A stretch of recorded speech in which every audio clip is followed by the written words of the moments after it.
Detroit has always been one of the wildest cities in the country, but now, with new hot rappers popping off in the area, fans are learning about the war going on in the city between CASHGANG and BANDGANG.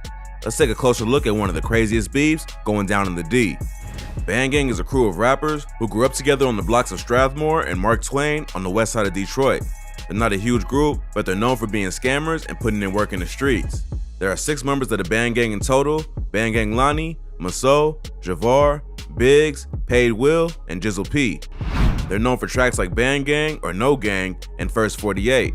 BANDGANG is also affiliated with another group in Detroit called Shred Gang because they grew up in the same area and both had the same ops. But they are 2 separate groups who happen to rock with each other and often collab on music. They both beef with CASHGANG, who's also known as FWC, a crew that has beef with basically the entire city, including 700, 9000, Glock Boys, and of course, BANDGANG. The most well-known member of CASHGANG is FWC Big Key, who has earned himself the nickname Big Op for being one of the most hated dudes in the city. Other members of CASHGANG include CASHGANG Lil Head, FWC Lick, Moore, Mike, and Sticks. Although the 2 crews were never cool, they weren't always at war. But as both groups grew a name for themselves in the streets and in the industry, a tension built that would lead to an all-out war. The incident that pushed the beef between these 2 rival crews past the point of no return was the killing of well-known Detroit rapper named Dex Osama. Dex was one of the most feared savages in Detroit at the time he was killed. He was not part of either CASHGANG or BANDGANG, but was affiliated with another group called Chopper Boys. He was one of the hottest up-and-coming rappers from Detroit in the early 2010s.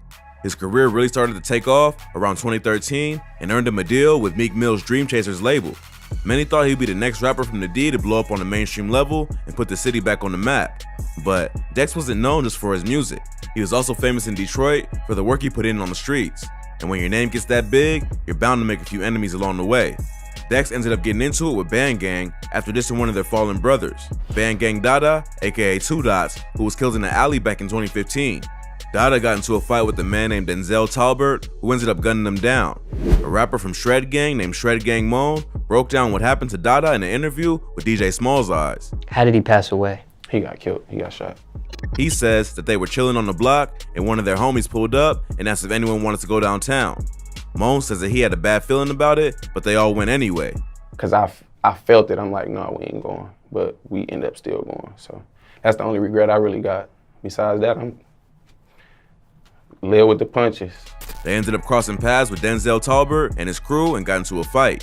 It's not clear what the fight was over, but the word on the streets is that Dada tried to snatch Talbert's Cartier buffs, so Talbert ran him down and killed him.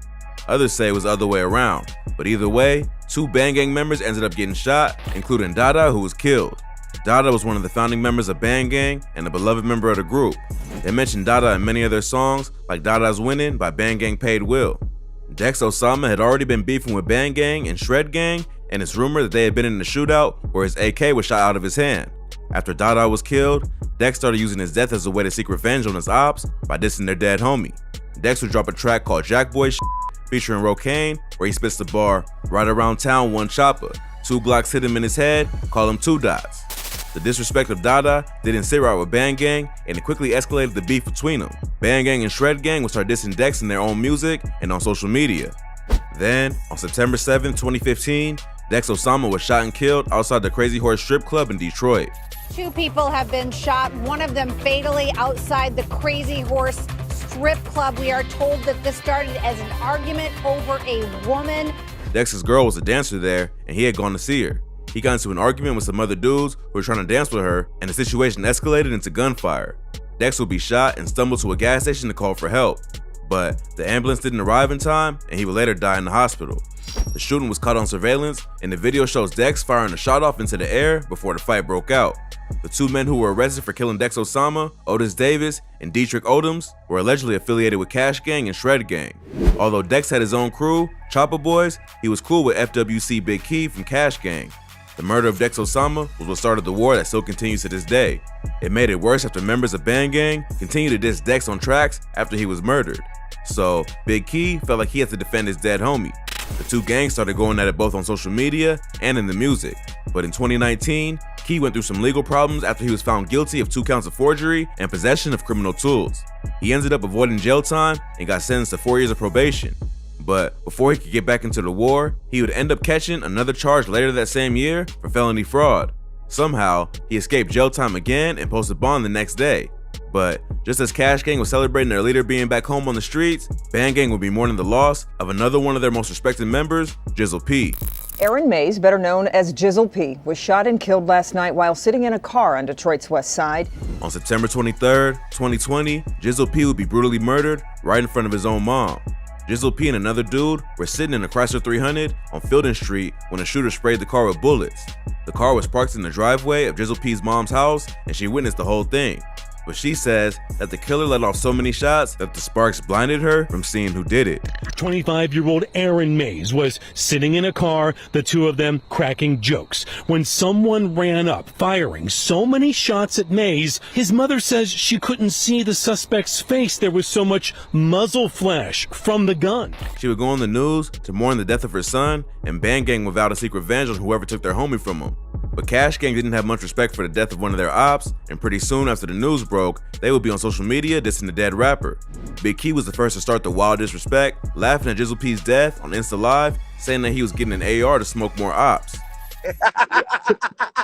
Fuck you talking about? Yeah, You wrong. man, I'm finna go pick up my motherfucking AR. I done got too many death threats. The rest of Cash Gang would follow his lead and clown the rapper on social media and take credit for the murder. It must have been a planned hit against BANDGANG because Javar later revealed that he got shot on the same day at the same time as Jizzle P in a different location, but survived. You know, that shit was really crazy because we got shot on the same day, like at the same time. So he was in the hospital recovering when he got the news that his homie had been killed. If that wasn't bad enough, while they were still recovering from the loss of Jizzle P, the group would lose another member, BANDGANG Paid Will. In late 2020, police responded to several shots being fired in the area of Grandmont in West Chicago. They would enter one of the homes in the area and find BANDGANG Paid Will dead from a headshot after what appeared to be some kind of shootout. His death came just a few months after Jizzle P was murdered, which meant back-to-back losses for BANDGANG. Although not widely reported by official media outlets, members of the group would take to Twitter and IG to report the loss of their homie. They also lost a lesser-known member named BANDGANG Lenny Skinny around the same time because both Javar and Lonnie shouted him out in RIP tweets. So the group was losing members left and right, all within a few months. If that wasn't bad enough, their ops would continue to taunt them on social media by clowning their dead homies any chance they could get. That nigga said Cash Gang got 6 bodies this week. Oh my God. Oh my God. Bro, chill out, bro. Y'all niggas around this bitch tripping. But all the violence would attract the attention of police, and in early March 2021, Big Key would have his house raided by the feds. The FBI obtained a warrant to raid his apartment from a judge in Detroit under the suspicion that he had guns and ammo stored there, which would be a violation of his parole. Big Key and his girl were at home when the feds showed up, and the search uncovered a Taurus G3 9mm pistol and a necklace that said Big Key. The feds were able to use the necklace to connect the rapper to his IG account, where he could be seen rocking a chain and sharing all kinds of incriminating evidence of the various crimes he was involved in. It seems like this time, Key was finally caught, although they gave him bail, which he quickly posted and returned to dissing ops and continuing his many beefs. Key would get into it with BANDGANG Javar on IG, and Cash Gang Lick would end up dropping a diss track called Wet Jumper, where he dissed all the dead members of BANDGANG. The beef would get even more serious after BANDGANG would almost lose another one of his founding members, BANDGANG Lonnie, who was shot in the head but survived. He would post pics on social media of himself in the hospital, flexing tons of cash, showing ops that he wasn't scared of their assassination attempt. This would lead to even more beef online after Cash Gang Lick and Lil Head would take the bait and start dissing Lonnie under his post. This brought up some old photos that revealed Lick was once part of BANDGANG but switched sides and started beefing with his former friends. If this is true, it would be a bad look for Cash Gang, but it's possible that the photo is just a troll and could be photoshopped. Either way, it doesn't seem like the beef between these two crews will be dying down anytime soon. BANDGANG has lost most of its founding members, and Big Key will likely have to face charges for getting caught with the weapon while on probation. It seems like this is just another tragic story of two rap crews who won't stop beefing until everyone is either dead or in jail. But once blood has been shed and dead homies have been disrespected, it's only a matter of time before someone gets revenge.